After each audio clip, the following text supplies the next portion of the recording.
All right, Jimmy, we did it. It's better late than never, as we say in the Christmas light industry, right?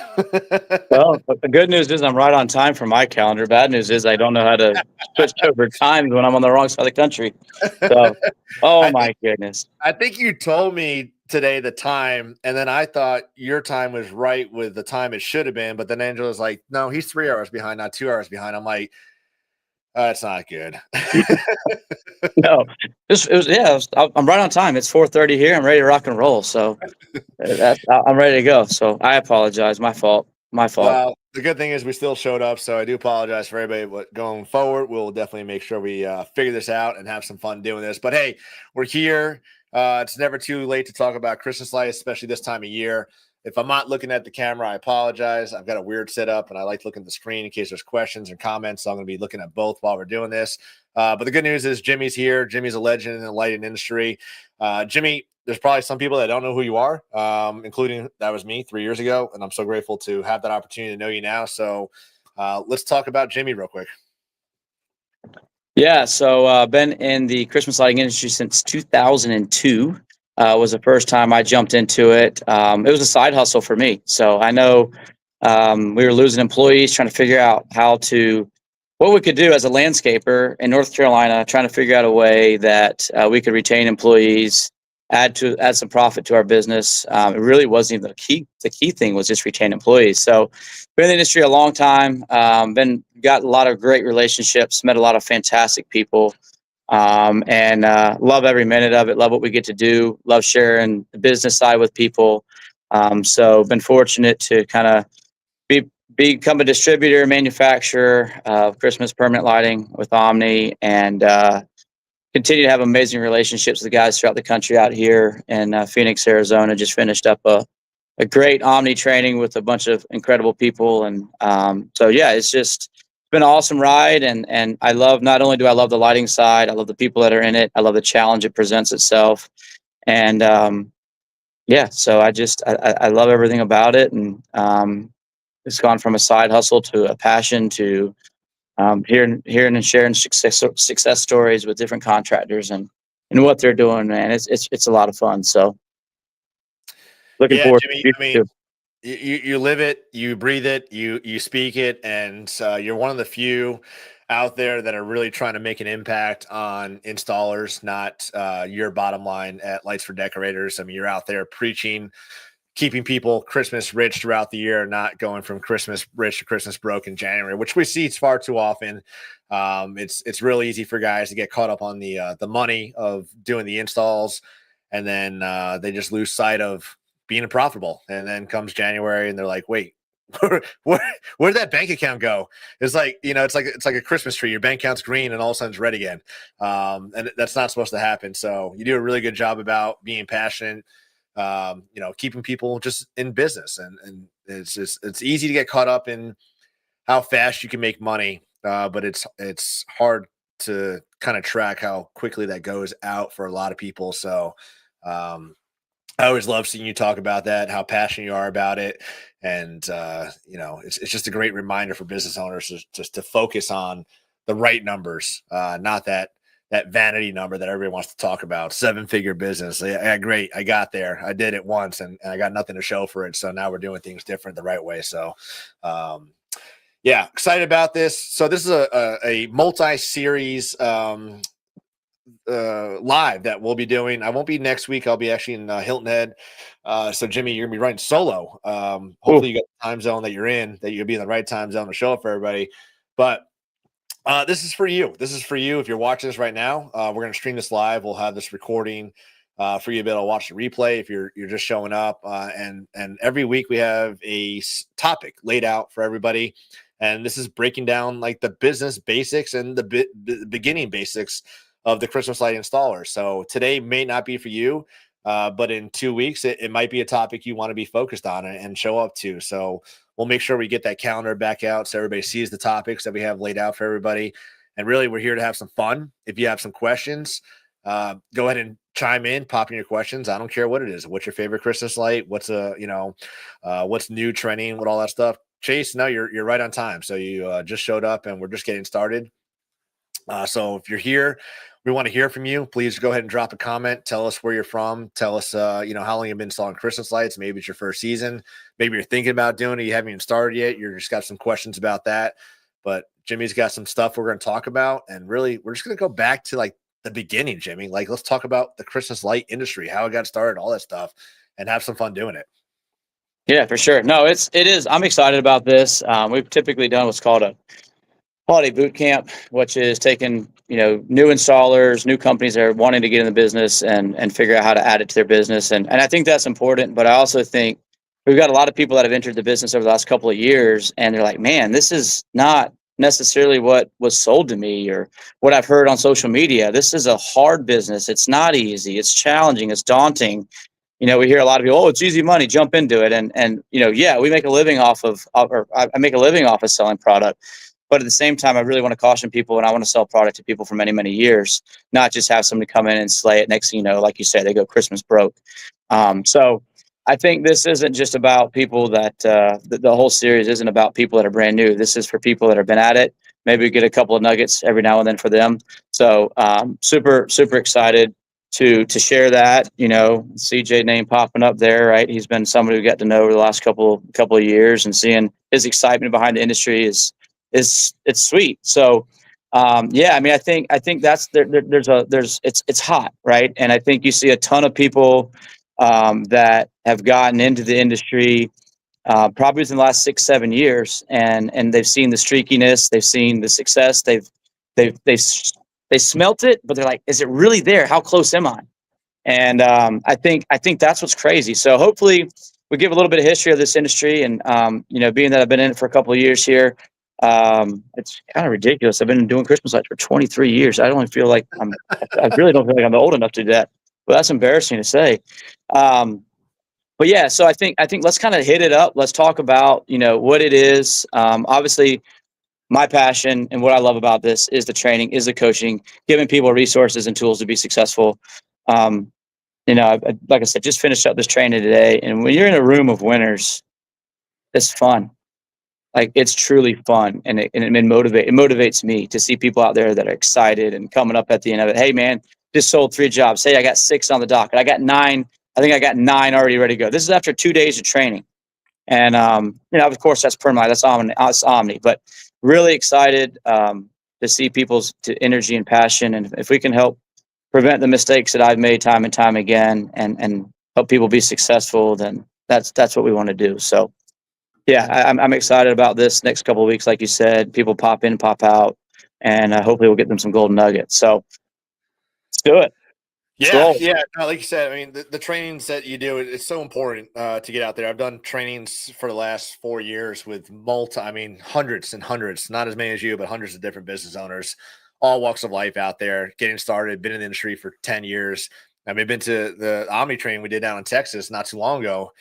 I think it was the Omni one in Texas, and there was like over 100 years combined experience of people showing up to these things. And I think that's where some business owners lose sight of success, that they get so caught up and they think they know everything that they forget about, sharpening those skills, and they just go out there and do the same thing. And year over year, things are changing. The way we install lights, the product that's out there, the way we can deliver the message and talk to the client. So it's important to go out there. I don't care how much you think you know. You may not learn much from the class itself, but from the people that are there at those events. So that's where the real value is. So, 100%. just be humble, show up, and be a servant. And that's why I do these things. I literally do these lives. I do the trainings. I go out there. I talk to people. I mean, while I was waiting, I'm messaging somebody, talking about Omni, people talking about Christmas lights. And I just want to help people, because I started with nothing, and I knew nothing when I started 9 years ago. I was just a dumb Navy guy, and just happened to love Christmas lights. So, and just like I met you a couple years ago, Jimmy, like just the path of success that's happened since then, to be able to attend the events with you and learn from you and everybody around has really helped my growth instrumentally by showing up for others. So, Love I it. got a couple questions on here. I want to ignore a question. So I worry about yard signs for the first years. The door hangers, most importantly, outreach to Jimmy. What's your thoughts on yard signs? I mean, you're in Raleigh. Did you guys ever do yard signs up there? No, never did the yard sign game. I know it's really strong. I also know that there's a lot of places cracking down on it heavily. Yeah. And they're starting to get littering fees or all sorts of different fines because of them. So definitely start checking with them. I know it's extremely effective. I also know there's guys that are really good at taking other people's yard signs out, and I hear those battles every year. And I actually think I don't think it's funny, but I mean, it's just petty, it's childish, right?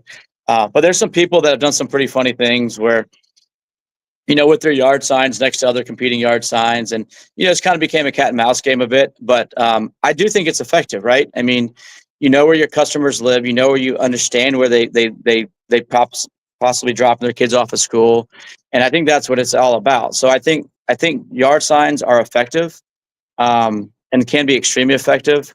But I do think if you've got 1,000 plus, I think this is 1,000 plus customers. I mean, that is a huge opportunity, right? Definitely got more saturation now in the industry than we have ever. The supply demand situation is real, so I think your marketing attempts are going to have to be ramped up. And but don't overmarket what you can handle. If you don't have people that can answer the phone and give them the solution they need, don't market. If you can't field the leads and take action on the leads, then don't market. So my perspective, Jeff, I mean, obviously, I know you're getting into this 1,000 plus clients. I would personally, I would start there, and I'd really start that now, gauge the interest level to see if you can fulfill what your goals and expectations are, and then start backfeeding that with those yard signs, and other means, right? Other social media opportunities. But once again, whatever you're putting out there, you got to be able to handle it coming in and being able to field those leads and quote them quickly and promptly. Because if you don't, you're going to get beat at your game. And I think you're going to see now, from the time a lead comes in to the time there's a quote given, I think you got basically a 48-hour window. And if you don't hit that, someone's going to swoop in and take it. And Raleigh market's competitive, but there's some other markets that are just ridiculously competitive. And people are basically putting catalog pricing to this stuff. So just make sure you can handle it. And I would have a really well-rounded marketing approach. So a combination of yard sounds, existing reach outs, social media posts, maybe some Google ads, things of that nature.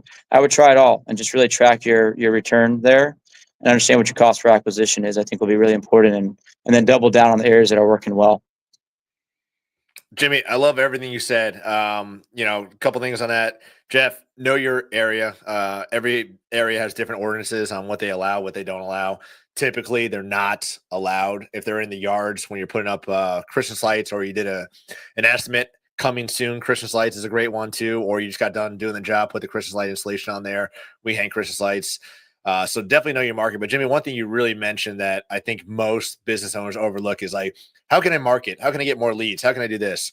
But they get the leads coming in, they're not answering the phones. So, if you're not answering the phone, and I don't care what you say, if you're going to call back in 5 minutes or 5 hours, like if you didn't answer the phone, you lost an opportunity. So you can only put out as much as you can handle, like Jimmy said. So make sure you have a solution to be able to answer the phones, because why spend all that money on marketing, on Google ads, social media, yard signs, and you're letting that phone go to voicemail? Whether you're talking to a client, you're on a roof doing the install, if you're a solo operator, whatever it is, make sure you set yourself up for success. So don't go spend that marketing dollars if you don't have somebody answering the phone. I don't care if it's your baby mama doing the phone calls, if you got a babysitter, if you got a part-time person, you hire somebody, get a virtual assistant. There's so many different options, and I can steer you in one direction or the other. But if you are the only person answering the phone, you will fail over and over and over, because if you're talking to a client, you're going to let that phone go to voicemail. If you're on the roof, you're going to let that phone go to voicemail.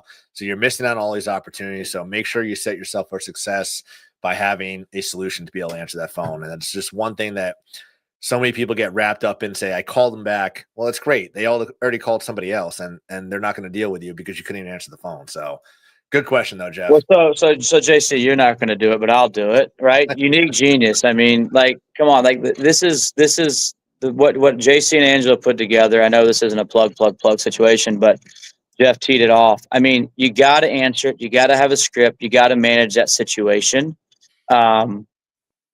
That's it, right? Like, unique genius. That's what they do, right? They train and develop their team members. So, and I know, Jeff, you're not there. Your wife's amazing, and she's going to support it, and she's going to be all over it. But for other people, from a general advice standpoint, having somebody like that in your arsenal and backing up you is huge, but you make sure you give them the tools to be successful at the same time. So, um, yeah, I think having that screening process as well, making sure they're tracking where that lead came from and why it came from there.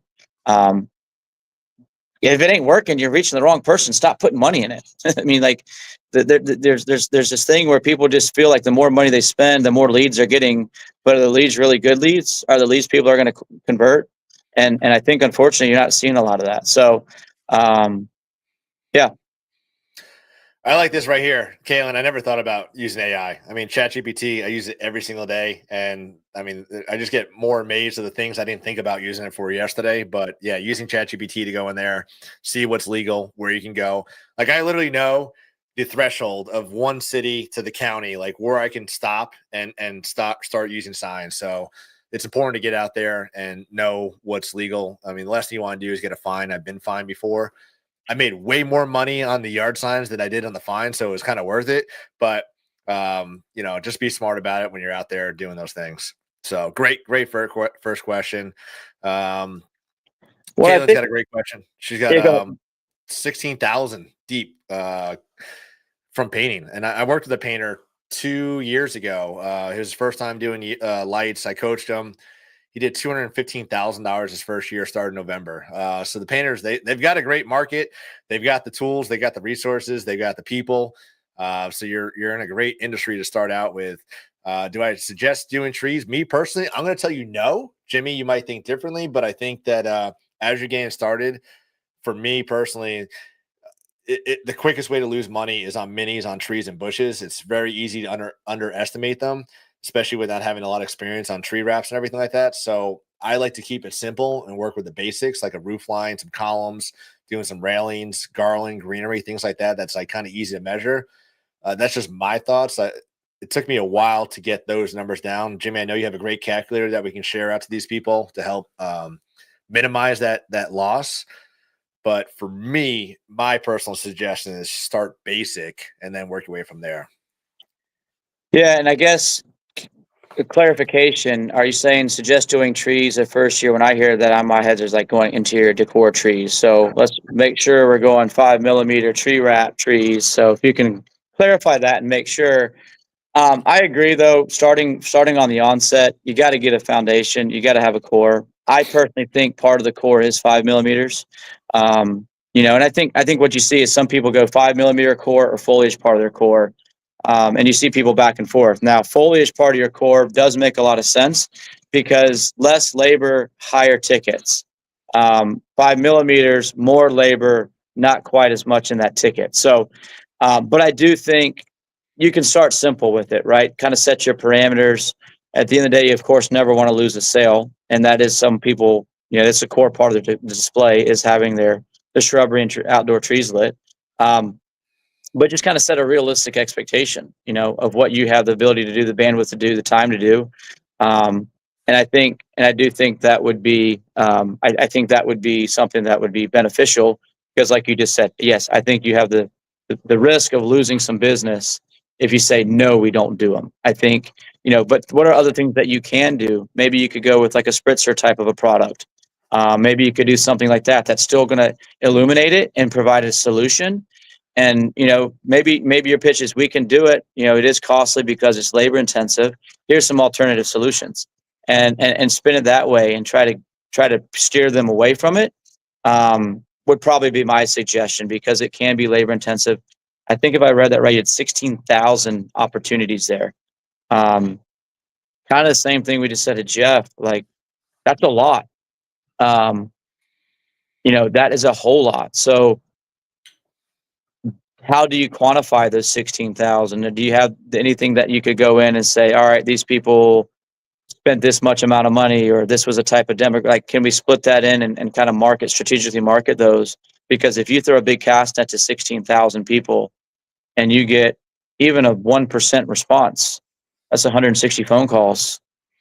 I just did a 1% at a 1,500 average ticket. That's $240,000. See, we're on the same page, Jim. We did the 1% deal. I had to use a calculator, so I can't do 1% of 16,000, but it was a lot. So Yeah, I mean, great question. And don't fear losing opportunities. I mean, there's so many things that we don't do. We don't do ridge lines. We don't do gables. We don't do windows. We don't do garage doors. There's a lot of things we don't do, but we do the things we do. We do really great, and we don't tell people like that's a horrible idea. We just say this is a better option. Like you're the expert. Excite them. Like Jimmy said, use alternatives. I hate doing minis on trees. We have a lot of crepe myrtles. They're really annoying. They're very time, whatever the word is, take a lot of time to do. There you go. So literally we are swapping customers to spritzers and we're getting them excited about it. Like everybody does tree wraps. Nobody's doing spritzers. Do you want to be everybody or you want to be the the unique property out here where everybody's talking about your property? So don't fear like losing a customer. You can also give them other options, doing some ground lighting instead of the tree wraps and the spritzers, doing some garland, other things to take them away from that so-called distraction on what they might be focused on. Be the expert, get them excited about something else. As you get there and you get out there and do the tree wraps, yeah, it makes more sense, but it's just real easy to lose money right away doing it, and it's very time consuming. So I like doing the spritzers a lot better. I like doing things different because everybody else is doing that. So great question. And I would also just try to add to that. I can't tell you the amount of people that are sick of 5 millimeters. They're like, I'm sick of them. I'm done with them. I need a different solution. So I know we've had more interest this year in C6s and G12s than we've ever had. A ton of interest because it's different. The consumer wants to see something different. They want to be different than what everybody else in town is doing and provide options. So not a great suggestion for a first year person, but maybe you come out of the gate swinging and say, you know what? I don't use 5 millimeters. That's old school. I'm going straight up C6s, and you can do a lot less of them because of the size. You can do a lot less of them and get a lot more coverage, and be different. So, that could be a good opportunity to kind of put your foot down and be different. Which Jimmy, I think what's the cost difference on those? C6s they're about I think $1.05 a set more. Okay. So very nominal. Yeah, and they look great and just charge a little bit more. And again, we don't But you're want going to to be use so many else. less. You're going to use so much less. Oh, there you go. Even better then. All right, we got questions rolling in. So let's just get some questions going out. Van or truck trailer setup. We were planning to do 200,000 on Christmas lights. Want to growing to knowing you guys have. Me personally, I'm a van guy. ProMaster 2500 high roof is my favorite. I have a Transit 150. I've got 2 trailers. I got a box truck. And if I had to do it all over again, I would 1 lease a van, and 2 it would only be the ProMaster. Or I think the Mercedes are probably easier to outfit with 3 seats. Having a three-man crew for us has been the best setup for us. Jimmy, again, we run different businesses. What are your thoughts? No, I completely agree. I mean, I'm obviously not on the service side of it anymore, but been around the service side my whole life. And trailers are liabilities. Um, when you're tucking in neighborhoods and guys don't know how to drive, and they're a hazard. So if you are using a trailer, obviously they're great. I mean, I'm a proponent of a good quality van that you can get some good storage in. That's got a good ladder rack. When I say good ladder rack, the good ladder racks need to fold down the side versus the one you got to climb up on a ladder to get to the ladder rack to tie the ladders down, and then you got to figure out what to do with that 6-foot ladder once you tie everything down. Like nothing is more ridiculous than paying an extra $400 or $500 and getting a good ladder rack. So love that. I think if you're going to go and you're just really trying to crank it, I think another thing to think about is what's your crew size. So crew size dictates truck size, dictates operational. What can you produce in a day? Yeah. And two people would be my suggestion for your crew. 3 people, 4 people, because they're not efficient. If there's 2 people who are kind of edging each other on, holding each other accountable, and working as a team. The second you add that third one, your productivity is the exact same. It's a 3-hour job with 2 people. It's going to still be a 3-hour job with 3 people. So I do think that makes a big difference. And thinking about what they can produce with that truck and or that van or that box truck. I mean, if you have the ability to get a box truck with a lift gate, more power to you. That's a amazing asset. But if you're doing a trailer, I'd say a 16, 20-foot trailer. Obviously, having it organized, structured so that you don't have male and female plugs all over the floor. I cannot tell you how many times people will show up at the warehouse, open the back doors of their trailer, and literally slide plugs, clips, bulbs, just everywhere. And I'm like, oh my gosh, like that was $2 that just fell on the floor of slide plugs. And then they step on them and smash them. So, having pack outs, having the truck organized so you can maintain inventory, um, and things of that nature, I think would be huge. If you're doing a ton of foliage, a van probably is not going to be enough to be able to produce your route. So think about that as well. That could really dictate you. And I think that you started that question with, I want to do $200,000. And I would just urge you, with $200,000 this year, Christmas lights, let's not worry about the top line revenue. Let's really worry about let's worry about the profitability of that 200,000. So I love 200,000. Don't hear me wrong, but let's say I want to do $200,000 a year, and I want to profit. I want a gross profit over that north of 50%.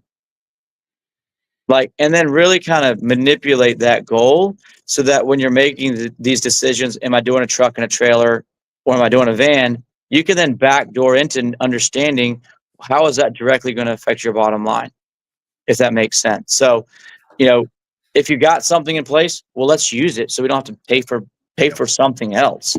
Let's Rent it, really yeah. focus on being profitable, and then, all right, yeah, we were really profitable. Was it the most efficient? So then next year we can make that improvement. Would be my advice. Yeah, I mean, rent, lease, whatever you gotta do. Don't put yourself in the hole $40,000-$50,000 on a brand new van. Unless you really have a solid operation, you're gonna be doing year-round permanent lights and landscape lighting to make that van operational year-round, not sit for 6 months, 7 months out of the year. So great question, Nick. Very good. But yeah, focusing on the bottom line is more important than the top line, like Jimmy said. So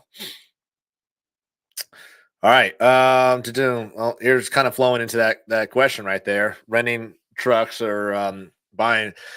Benjamin, I mean, just use what you have. I mean, that's what we did forever. We had pressure washing pickup trucks with skids in them. We pulled the skids out and we bought 7x16 trailers and used those for years. And then we swapped over to using the vans and box truck for larger commercial items. But there's definitely good alternatives out there for leasing. I talked about this earlier on one of my coaching calls, that you can get vans that will outfit them for you with ladder racks, and some of them will even wrap them for you too for the season. It is a little pricier, but it's cheaper than buying something and have it sit for the year. Yeah, leasing is obviously very popular for a seasonal based business if you can't put that thing into action. But there's lots of tax incentives and reasons of why owning, reselling. I know people that buy them now. They use them for 4 months. They turn around and sell them at the end of the season, and they're actually able to cash flow that extremely well. And sometimes buy a van for 20 grand now and sell the grand for $22,000, literally at the end of the season. I know people that have made money off of that. So take advantage of the opportunities that are presented. Ben, you should have at least a minivan that can seat 15 kids. So I think just rig that thing out, rip the seats out, and turn that into a van. I do think that the second part is a lift. I would never buy a lift ever. I think the maintenance on them, and JC obviously has had one, so he would be the one to say it, but a lift at $4,500 a month for the peace of mind of hydraulic hose breakage and things like that. Then you got to think about, where am I going to store it? In Florida, man, you can't store that thing outdoors. You're going to have it garage kept. And then you start looking at those costs throughout the year. I am a proponent of renting lifts, hands down, because they are maintenance nightmares. And then there again, you got to pay for a whole bay to keep the thing in, or the hose are going to dry rot on you. So my suggestion is lift or rent all day. Yeah, I had the lift 3 years, just sold it, and great having it. If you have a year-round operation, we can utilize it more than just the 3 months out of the year. Absolutely, it makes sense to figure that out. But I sold mine at a point where I felt like I was going to start getting those problems Jimmy's talking about. So I had a great 3 years with it, a lot of success. One issue with electronic component that was replaced. Fortunately, I was able to sell it while it's still working. Nothing wrong with it. I just didn't want to have the maintenance issues. And again, just had a call with somebody yesterday, Jimmy, 2 days ago. And I found the same exact lift where I can rent now. And I'm really excited to go pick it up in October, rent it for 2 months and bring it back to the location and never have to worry about it again. If something breaks, it's on them, not me. So, and $4,500 for a lift, that's a really expensive lift. I don't know if you're trying to get one of those like spider lifts or something like that, which I don't recommend really unless you're doing some type of like crazy work like that. But yeah, usually they're going to be a lot cheaper than that. But Yeah, I was going to say, if you're renting at $4,500, that's not the equivalent of a 30,000 lift. That's probably the equivalency of something north of 100 when you look at how that rental company is. So, but yeah, that's a toughie. And I know a lot of guys have them. And JC did bring up a good point, right? If you're in the permanent game, you're doing Omni nonstop, of course that pays for itself, right? I think, and so I guess to really answer your question, if you can use that lift and justify that lift, I would say 6 days a month, year round, you might can justify that expense of the garage kept and using it. That would probably be my threshold. he's got the van ready to go. Great question, guys and ladies. Keep them coming. We'll be here for another 30 minutes, and we'll just kind of go through this. Jimmy, I don't think this is the plan, but this is kind of fun to be able to answer questions and be able to talk to people.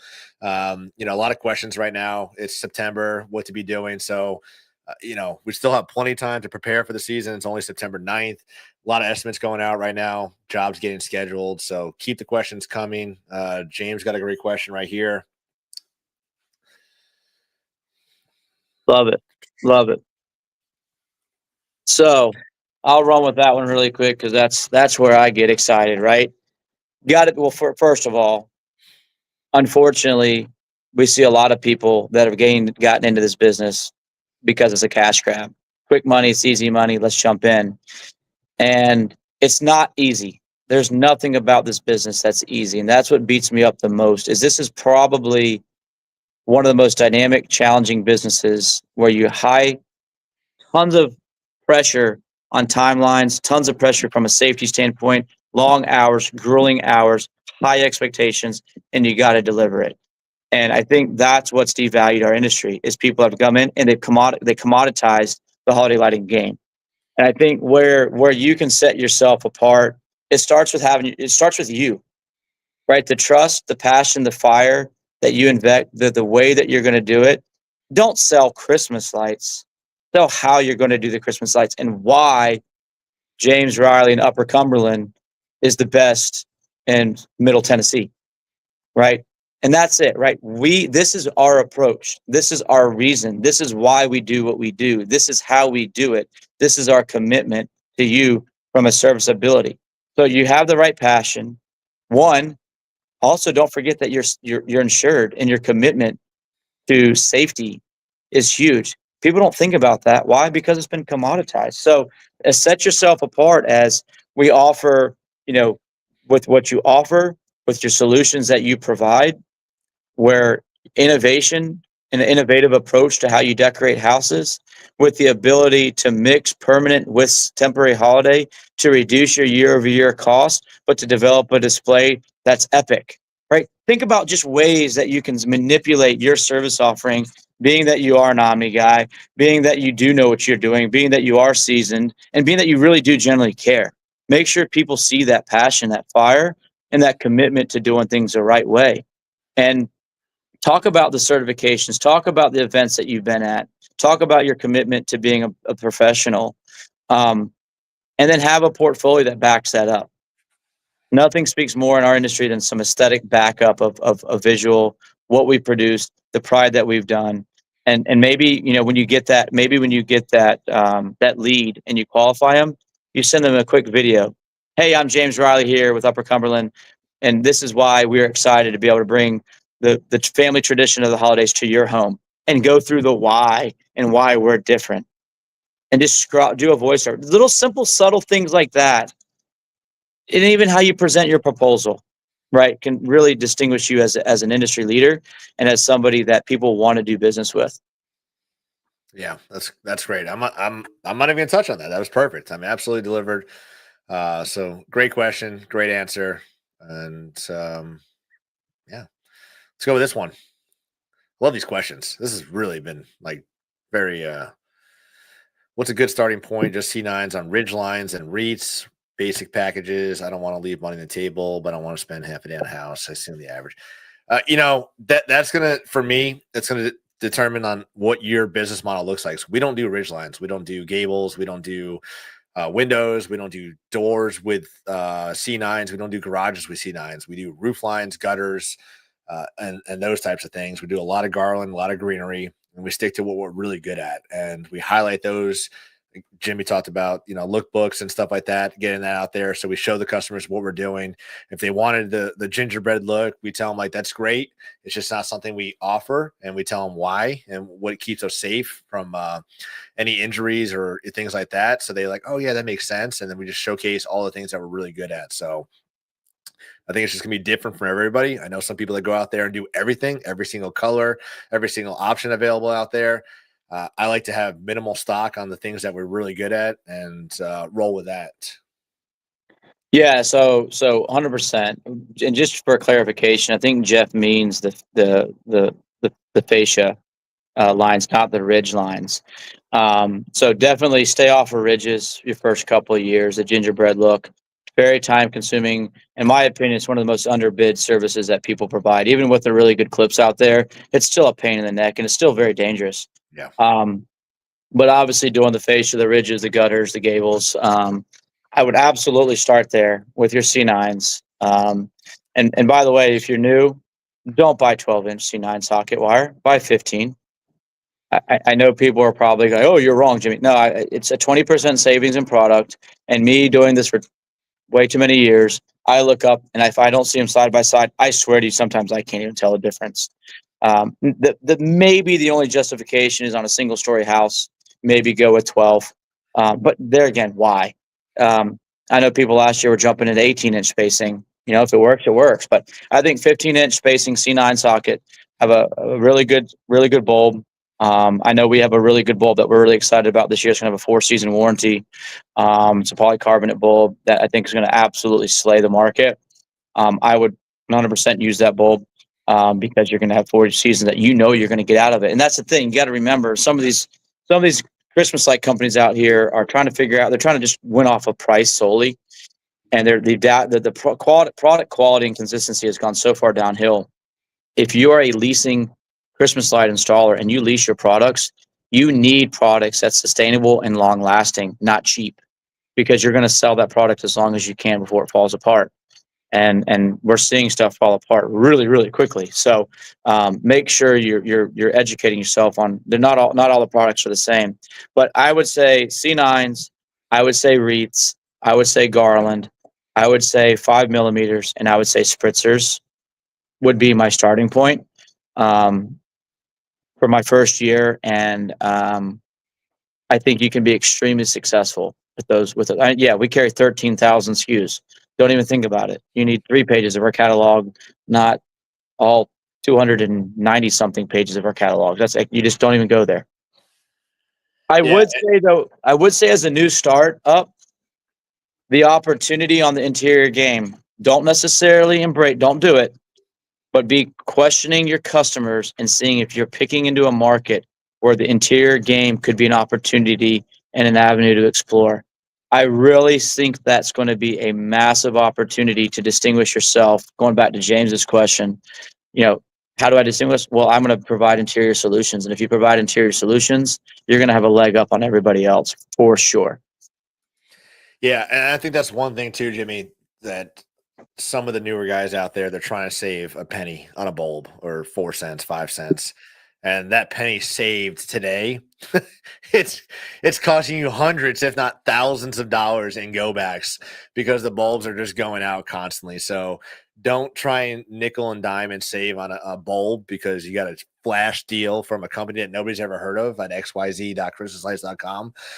Get a quality bulb that has a great reputation, a great warranty, and can back their product up because there's nothing worse than having to go back year over year because bulbs just keep going out and you just put them up for the first time and now you got 4 out and the next year you got 12 out.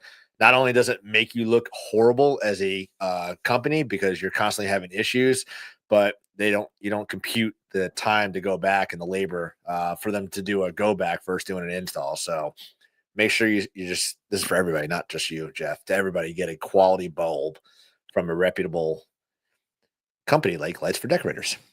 Yeah, and honestly, there's tons of really good distributors out throughout the country, right? Just have a good relationship. Yeah. Let them know I want a quality product. I'm not here on budget, and I know a lot of the people in this industry, and they're going to do you right.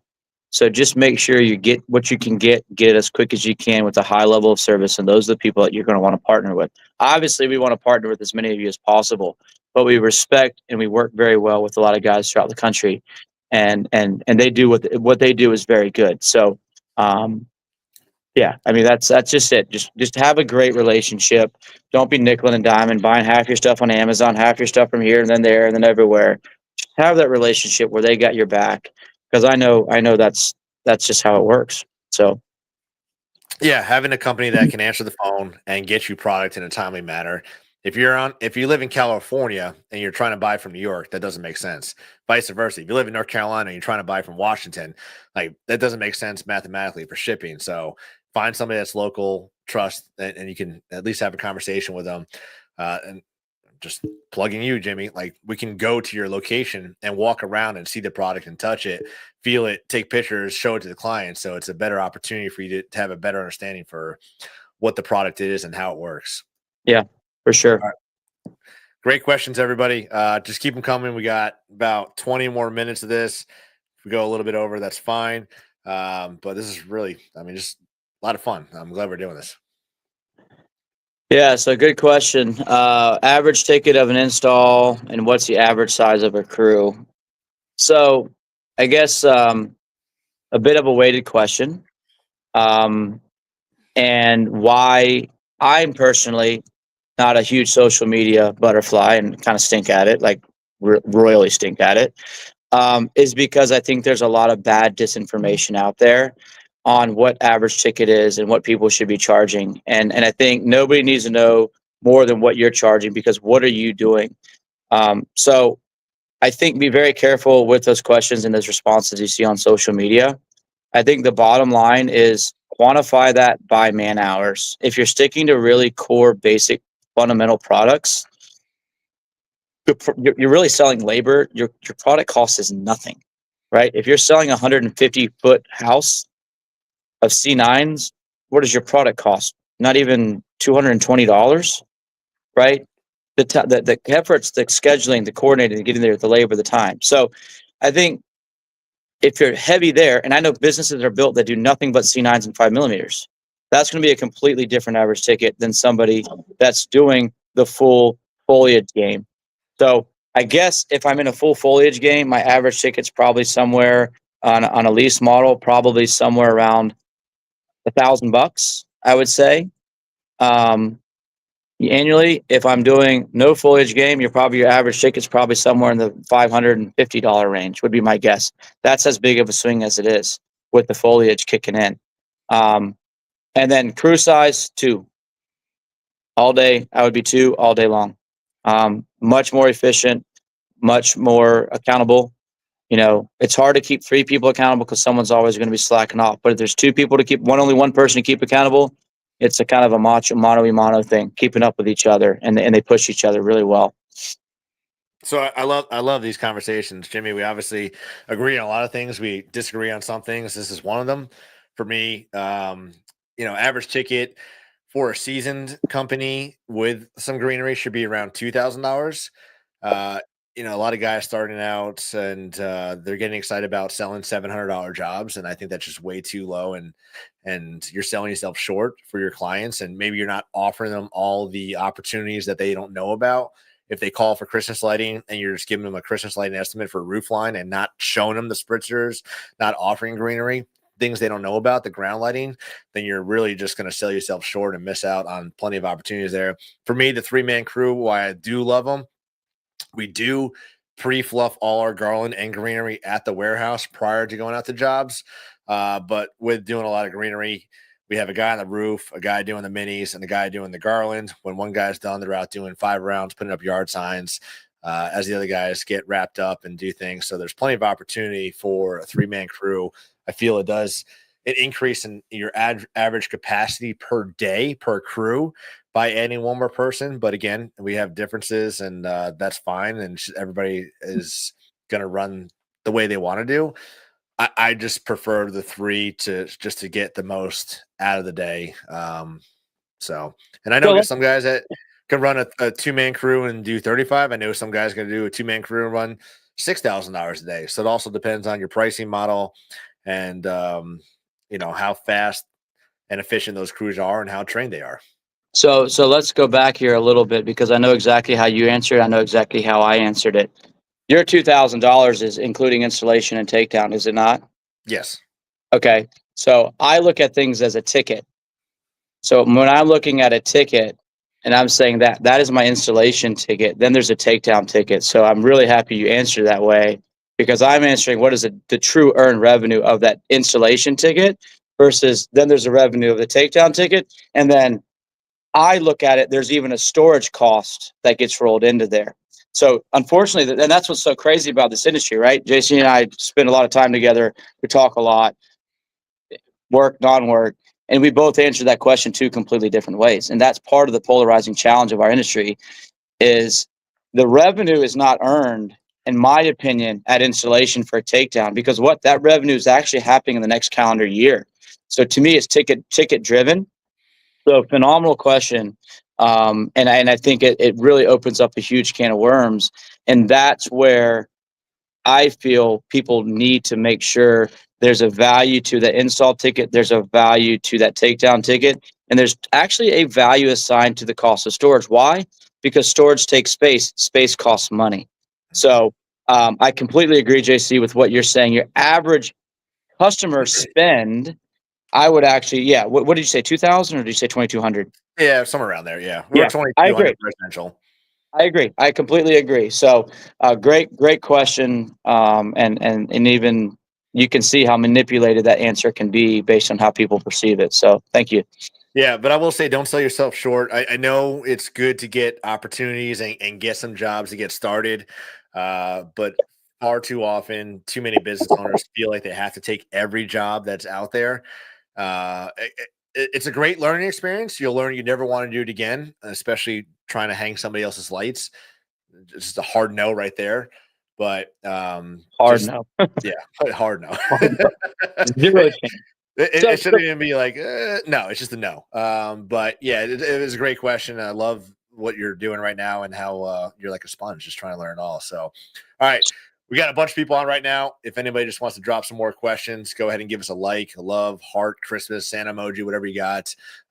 We got Jimmy, we got questions. Like, we're not going to stop and even get really on topic because we got so many questions. I don't want to sell these people short. Yeah, Robert, he's 2 roofers and ground guys. So he's a 3-guy crew too. So and again, every business is different. Don't think that because I do it one way, it has to be this way. Jimmy does it this way. I've seen guys do 4-man crews, and that's great for commercial, large commercial, but it doesn't make sense for small residential, especially when you're doing $750 to $1,500 tickets. Like that is a lot of wasted manpower sitting around there. So just figure out what's effective. And truly, I think most people fall short is on training their team. They do about like a 1-day or maybe 2-day crash course on training, and they call it done and effective. And now then you're doing $1,500, $2,000 a day because they're moving slow. They don't know what they're doing. And then when you come back to do the takedowns in January, everybody had a bright idea to do things their way because you didn't teach them how to take down lights. And now you're wasting more man hours because they're doing things to try and get on ladders, take zip ties out of gutter brackets, all those things. So make sure as you're training your crews, not only you're training for the install, but you're training for the takedown. So they understand why they come back in January, where it's really important to be efficient because you have no revenue coming in during those months. It all came in earlier. So they can get in and out, label those things, and be super fast for the following year. yeah, and also it depends on obviously from a crew leader standpoint, what are they comfortable and how are they good at managing other people and holding them to their task and roles and responsibilities. So, yeah, I mean, you're going to find what's going to work for your team and just have systems and processes in place to keep people rolling, keep them moving, and keep them engaged. Jeff coming back to lifts with the hurricane season. I mean, I, I don't remember. Florence was probably the last hurricane season where a lift wasn't available. Maybe I wouldn't really focus on the what ifs. But if you get to the point where you can buy one, and you can use it year round and it makes sense, do it, but don't just buy it to have it. I did it. It didn't make sense, and it sat all year long, and it went from a beautiful bright green to a dull green, and sold it. And now I'm happy. So, great question. I mean, I love this question. Jimmy, Yeah, what'd you do duh. on your first year? Absolutely. No, actually, great question, truthfully. And I'll be honest, the reason we're not doing boot camps anymore is because of my concern of completely oversaturating our industry. Is really one of the main reasons we didn't do it, decided to do them this year. But we were having so many people reaching out, asking questions about it. And, I'm struggling to make money with it. That's why we decided to do what we're doing here today. But I got to be honest, the opportunity and for Omni and for permanent lighting, the runway is so long. And here's my honest advice. Of course, I would love you to do Omni, and I think all of our distributors would love you to do Omni. But I think you got to know enough about it to be dangerous. But I think you would be biting off, being that it's September 9th. I think you'd be biting off a bit too much. Mhm. And I know there's probably some people, oh, Jimmy, you're such a clown. But I just think the Christmas industry is not easy. I mean, I've said that 3 or 4 times now, right? The put up is easy. The sales process is easy. The takedown and setting yourself up for success next year is really hard. So here's what I would do. I would really highly recommend you get to a training and you know enough about it to be dangerous and enable yourself to have the tools or resources to be able to handle those questions. And then you say, you know what? Yep, we do install a permanent product. Unfortunately, during our temporary holiday season, we kind of go on hiatus. But here's what I'm going to do for you. I'm going to give you a discount on your temporary lighting if you come back in, and we'll install that Omni product for you come January, February, March, whatever that time frame is. And that gives you some time to get comfortable with that process, and it gives you time to really like, all right, I'm comfortable. I'm ready to rip the Band-Aid off. Let's go do this. If you're trying to learn Christmas and Omni all in the fourth quarter, I think that's a lot. Now, if you're a Christmas person, you've done a little bit of it, and you're like, all right, I got a year or two under my belt there. I got the nuts and bolts. That's a different answer. But your very first year out of the gate, I hate to say it, but I just don't think it would be something that you could really sink your teeth into and be successful at both. Yeah, and Kaylin, first year, I think you said it's your first year doing it. You may just hate Christmas lights, and it just may not be for you. I really doubt it because everybody should love Christmas lights, and that's why we're here talking about it. But be the expert in the Christmas light industry. You can again talk about it, like Jimmy said. It's not something we offer. We don't do any permanent light installs during October, November, December. We'll put up your Christmas lights, and we'll come back in January, February, and do it. But go ahead and be the best Christmas light installer, and then come back in January as you're doing the takedowns. Hey, you loved our lights during the temporary season. How about doing a year-round option and talk about it that way? And then, like Jimmy said, just give them the discount to keep you guys busy in the slower months of January, February, March, depending on where you are. So, Jimmy, I've got my thoughts. What's your thoughts?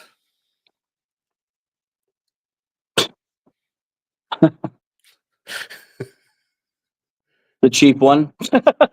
No, timers stink, man. We have gone through so many different timer companies over the past couple of years that we brought in, and we're always like, okay, this is going to be the one. But I guess the reality of it is there's two jobs. Jobs with multiple timers go digital. A good digital timer going to cost you around $19. Single timer jobs go the photocell timers. That's got a 4 or 6 hour option. The problem with those, the 4 or 6 option photocell timers, if you got multiple of them on a job, they're going to trigger at different times, and people can get really antsy about that. They want their lights to come all on in synchronization and look perfect. So that's probably my feedback. I know you got the pin timers. We sell a pin timer. We sell a smart timer. We sell a digital timer, and then we sell the astronomical timer. So we actually have 4 different timers, and everybody has their own preferred one. But yeah, that would be my way of going about it. Again, we're different on things. I prefer the we use a Bia and Link, the digital timer with a battery backup on it. We just stick to one timer just to keep it simple across the board. We pre-program at the shop. We tell our clients that their lights are coming on at 4:30 to 11. If you want it different, let us know prior to getting there. This way, they're all set. They go to the job. It's done. If the power goes out, good. We've had the photo cell timers on the front porch, and then we got a call the next day. Like, I didn't want the twinkly lights. Like, what? We don't have twinkly lights.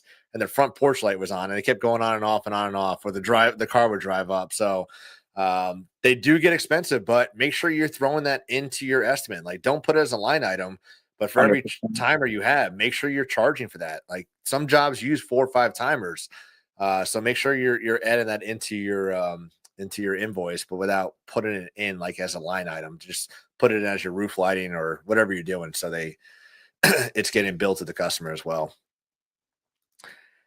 Kaylin, I'm just gonna tell you this. Just send me a message and I'll send you mine, and you can just change the logo.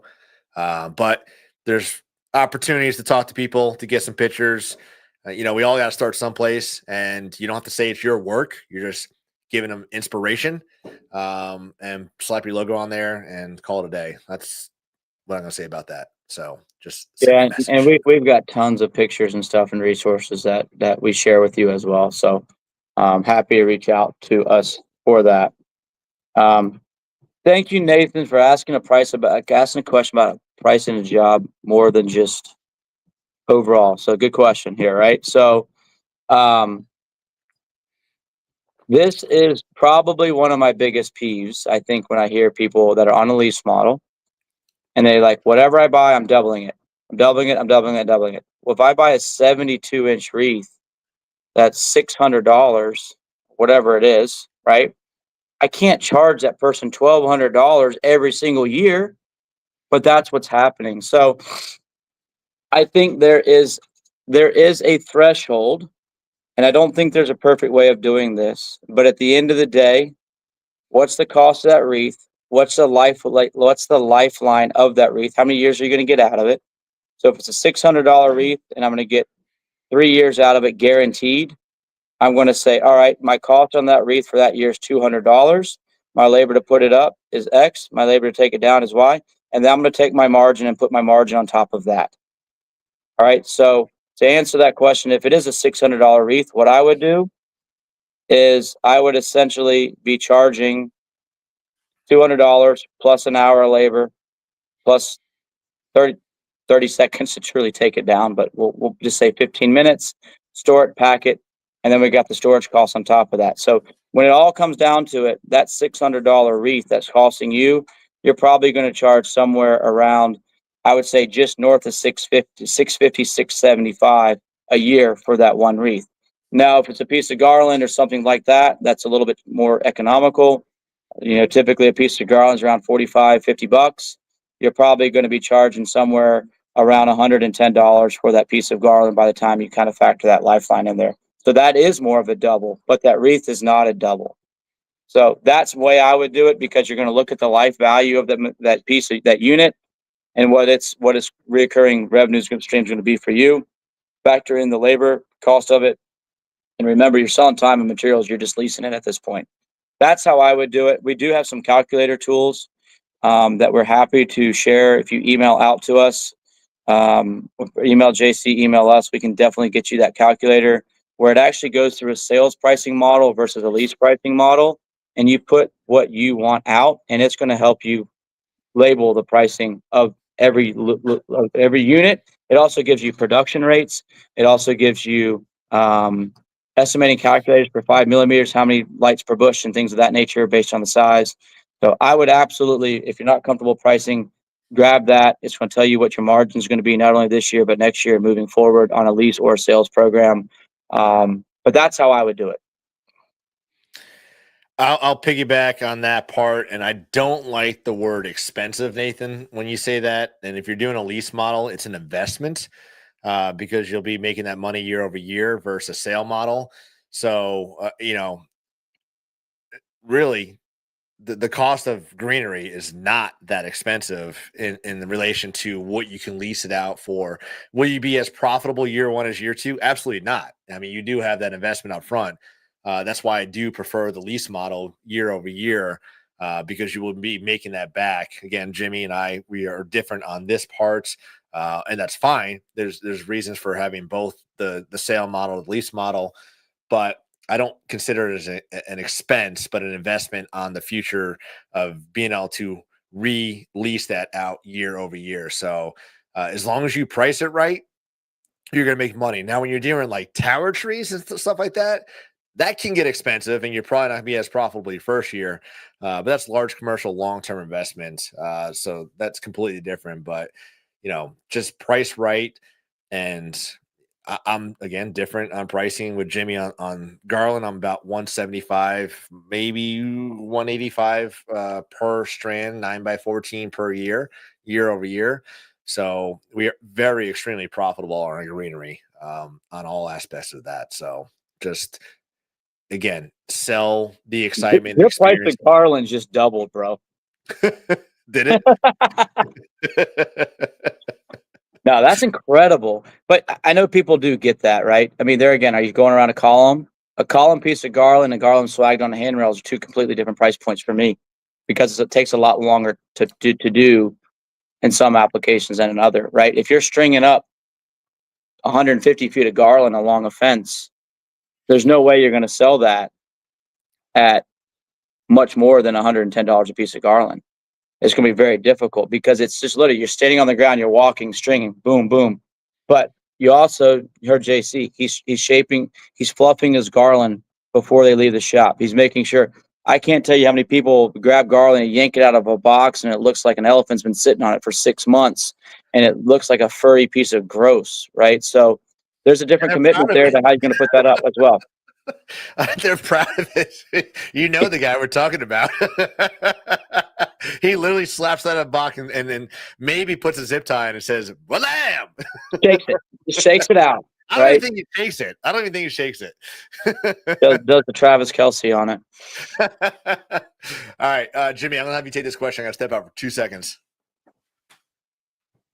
Are there special insurance considerations as power washer rarity categorized roofers? Yes. All right, cool. Good question. So insurance is it's an interesting one. So there's a couple of things when it comes to insurance that you really should be thinking about. So one, obviously general liability.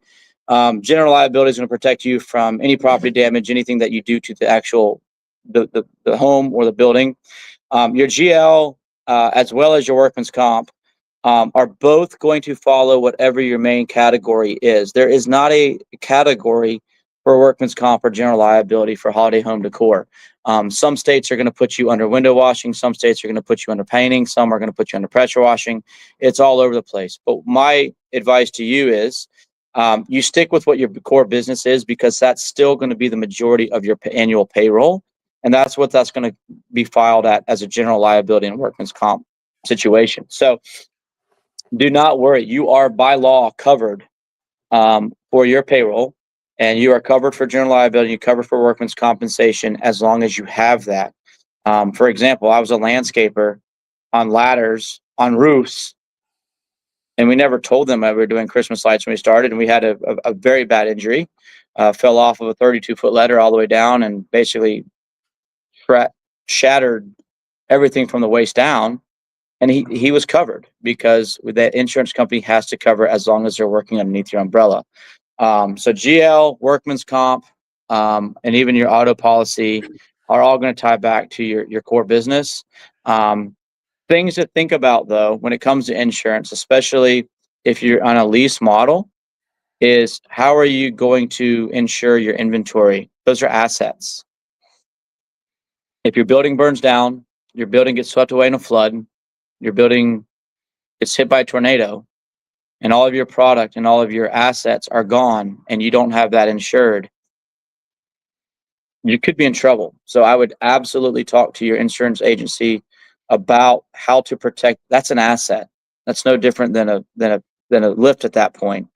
So I'd really ask him about that. And then I'd also really highly suggest you talk with a lawyer about incorporating or becoming a limited liability corporation, because that's going to give you another layer of protection. It's not necessarily insurance, but it kind of is an insurance policy to protect you as a sole proprietor in your business entity. I would definitely look at that as well. Good stuff. All right. Tyler said being in Central Florida last year was struggle getting lifts. Yeah, I mean, there's going to be opportunities for struggles, but it's not everybody everywhere. Tennessee, Hurricane. there's a couple of lift companies out of Tennessee that you can get lift trucks. They'll ship them down there for unfortunately cheaper than you can rent them locally in Florida. So don't be scared to look outside your market. I will tell you, Tennessee is one of the best markets to rent lifts from in the country. So I'm driving 5 hours to go get my lift in October. So Pennsylvania is another one. Lots of guys rent out of Pennsylvania.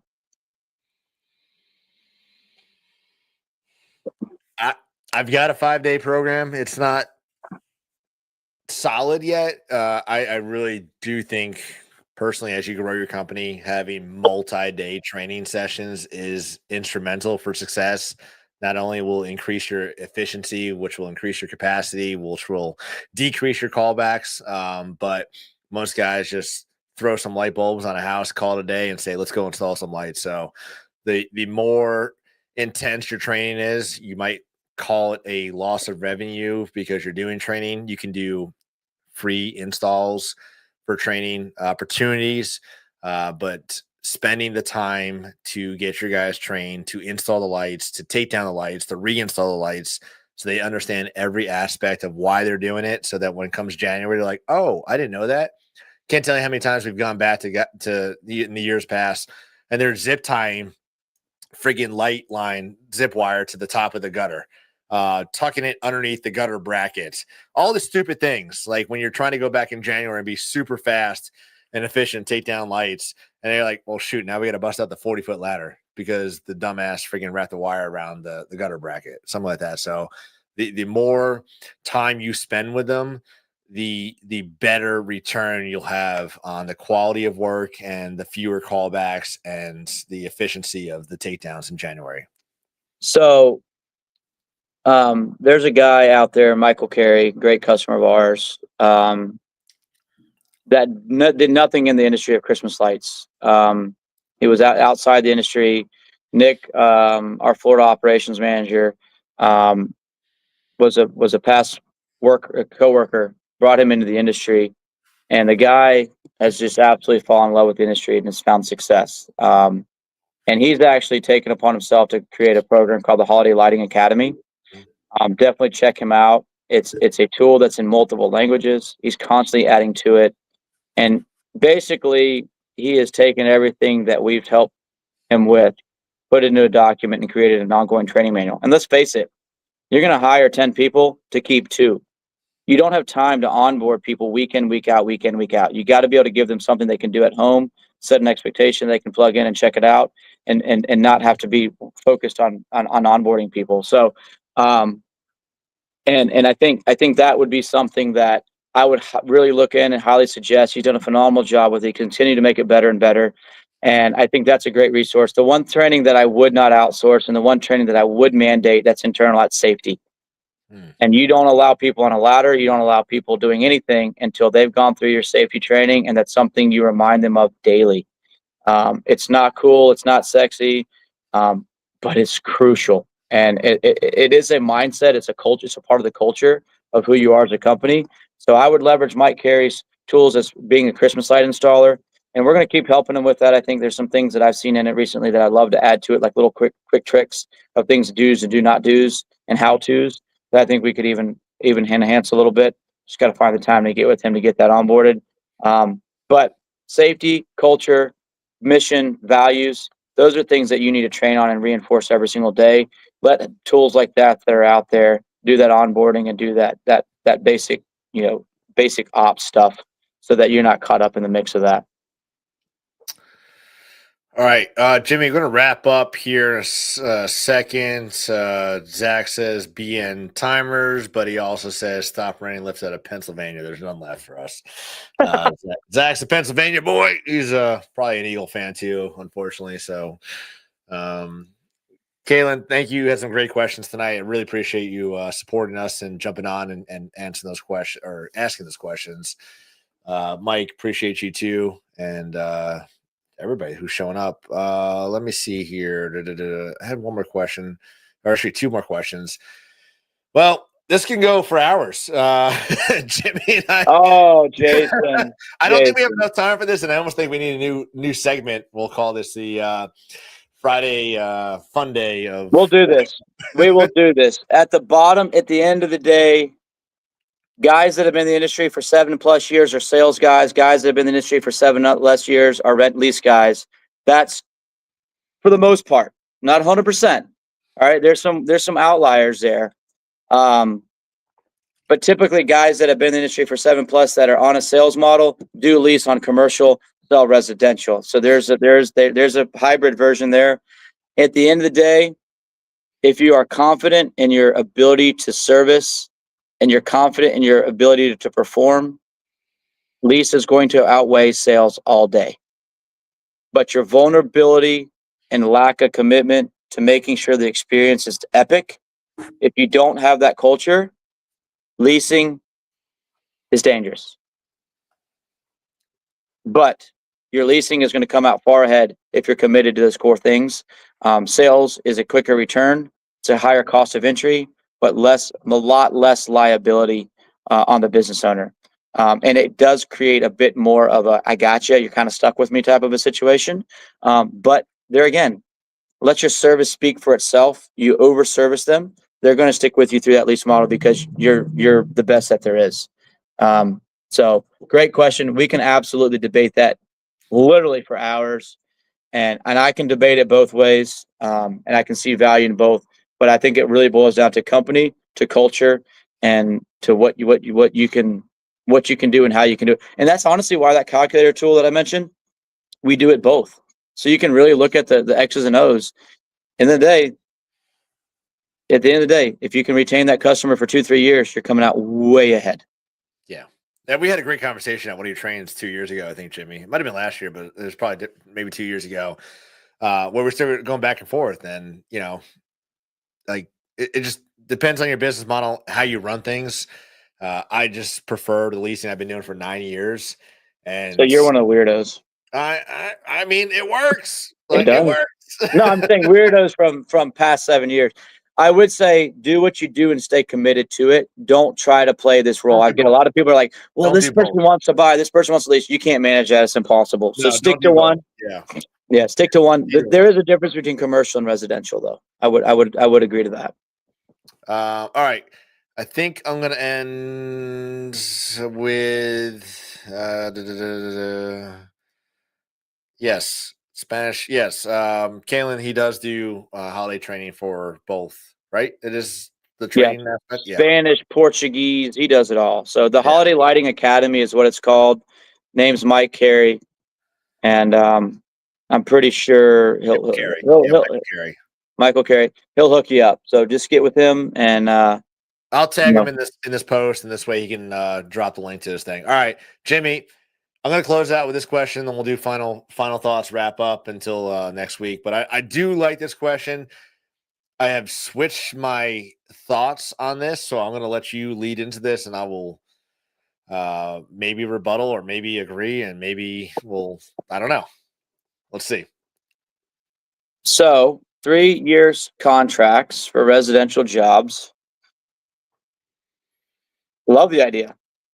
It's not enforceable.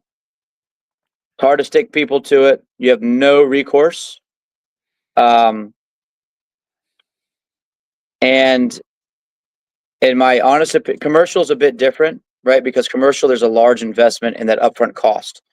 All right. So here, if you're going to do a 3-year contract, the only way you're going to be successful with it is there's a buyout, but there's still no recourse, and it's still very challenging to be able to get that collateral unless you put value in the product. So what you have to do on a commercial is basically say, okay, tower tree is X, percentage of annual cost of the tree in year 1 is this, year 2 it's that, year 3 you are liable for the cost of the product. You cannot stick them to the labor. In a court, that contract, it's gonna get thrown out. So you have to tie that revenue to something tangible that was an investment, not a time. So protect yourself there. From a residential standpoint, I don't know. I don't like it personally, because I think you let your service stand for itself, and I think there could be people that are turned off by that. And I think if they're If you're out servicing it and you're just slaying it with a service standpoint, they're going to stick with you, and don't worry about that 3-year contract. But just make sure that contract is written. It can't just say a 3-year price of this. There's going to be a buyout. If you cancel after 2 years, the cost of investment of material is X, and it's got to be material based. But I would definitely consult with a legitimate lawyer, not some lighting guy. But I do know that to be the fact. I love it. I don't do contracts. I didn't till this year. We are exploring the opportunity to do contracts just to build our October schedule. I'm not going to get too much more into it, but I just know that if this works, we'll be rolling into 2026 with about $200,000 before we even start January on October, locked in with the way we're doing our contract. So it's going to work for different people. For some people, it's great. For some people, it's a turnoff and they don't want to see it. So just be flexible in knowing that. Again, for 9 years, we have never offered a contract, and we're not demanding they do a contract, but we will give them the opportunity to have a contract with an incentive attached to that year 2, 3 to want to come back with an earlier install. So I'll leave it at that. I don't want to give too much into that because that is something we're trying to dial in right now. Jimmy, I don't think we talked about anything we're supposed to talk about tonight, but I do think we talked about a lot of great topics.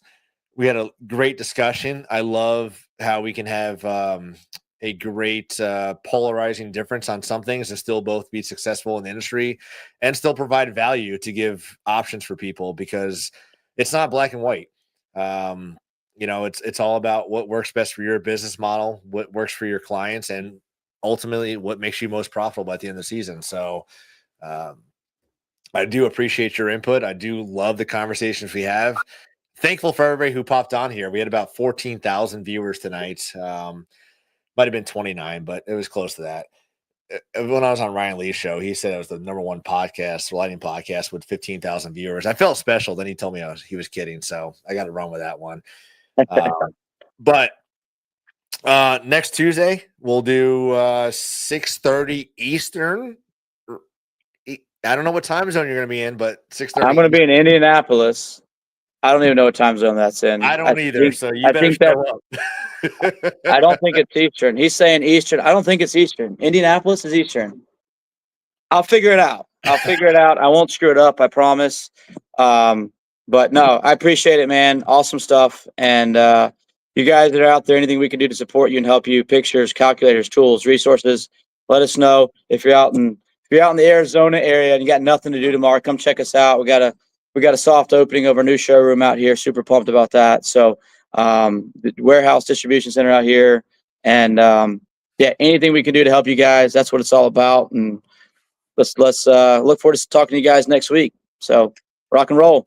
Yeah, keep doing what you're doing, folks. Again, it's never too early to start getting estimates out there, advertising, marketing, do all the things you can do to be successful. But most importantly, stay profitable in the 2025 season as we roll into 2026. And Jimmy, I appreciate your time. Everybody who showed up tonight, thank you. If you're watching the replay and you have questions, don't be afraid to reach out to myself, Jimmy. Give Lights for Decorators a call. Talk about some of their products. Jimmy, you guys do also can send out some e-catalogs as well. Yeah. For anybody who wants to get some information, just real quick, do a quick plug on Lights for Decorators while we're here. Yeah. So anything that we can help with, you need product catalogs, you want pricing. We also take our catalog. We'll put your branding over it. We have a catalog that you can use and display to show to your customers all the different offerings that you have. So if you're interested in any of that information, literature, pricing, calculators, tools, if you want to email CS, which stands for Contractor Support, cs@lightsfordecorators.com. Obviously, you're more than welcome to come in our Phoenix, Arizona, Sarasota, Florida, Raleigh, North Carolina showrooms are all ready to go for the season. And even if you want to do like a live walk through one of the showrooms, we can definitely set that up with one of our team members to kind of show you some of the products. JC popped in the other day when he's heading out to one of his world round travelers, and I know we did a couple quick videos there. But anything we can do, like I said, contractor support at lightsfordecorators.com. So it's CS@lightsfordecorators.com. And anything we can do, we got you. And yeah, have a great rest of the evening. This whole time I thought it was Chanowski support for all the times I call up there. But Jimmy and I got some great videos that I'll be dropping over the next couple of weeks where we went through the showroom, talked about some minis, some interior decor, spritzers. Again, just different opportunities to be able to upsell your client and increase your average ticket. So, Jimmy, thank you so much. I will not be here next week, but Jimmy will be. I'll be back in 2 weeks, and we'll be talking about whatever topic we had planned, but we'll get distracted and detoured and talk about what you want to talk about. So that's what it's all about, you, the end user, and we hope to see you next time. Take care.